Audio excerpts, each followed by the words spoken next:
বিশালগড়ের বর্তমান মণ্ডল প্রেসিডেন্টের বাড়ির পাশেই আমার বাড়ি।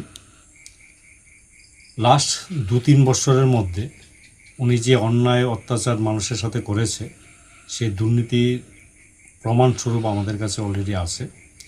সেই দিকে চিন্তা করে সেটা প্রতিবাদ করতে গিয়ে সেটা আমি আমার সোশ্যাল মিডিয়ার অ্যাকাউন্টে একটা ওনার দুর্নীতিগ্রস্ত কাজের পরিপ্রেক্ষিতে আমি যে পোস্টটা করেছিলাম, তারপর থেকে বিভিন্ন ধরনের ওনার অনুগামীরা আমাকে হুমকি ধমকি দিয়েছে এবং পোস্টটাকে ডিলিট করার কথা বলছে। এটা ডিলিট না করাতে আমার বাবা অসুস্থ, উনি জানে ভালোভাবে, তারপরেও আমাকে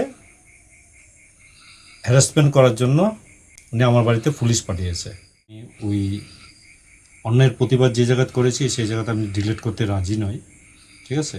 কারণ ত্রিপুরা রাজ্যের মুখ্যমন্ত্রী বলেছে দুর্নীতিমুক্ত ত্রিপুরা চাই। সেই সুবাদে যদি কোনো প্রতিবাদ করা অন্যায় হয়ে থাকে তাহলে আমি অন্যায় করেছি।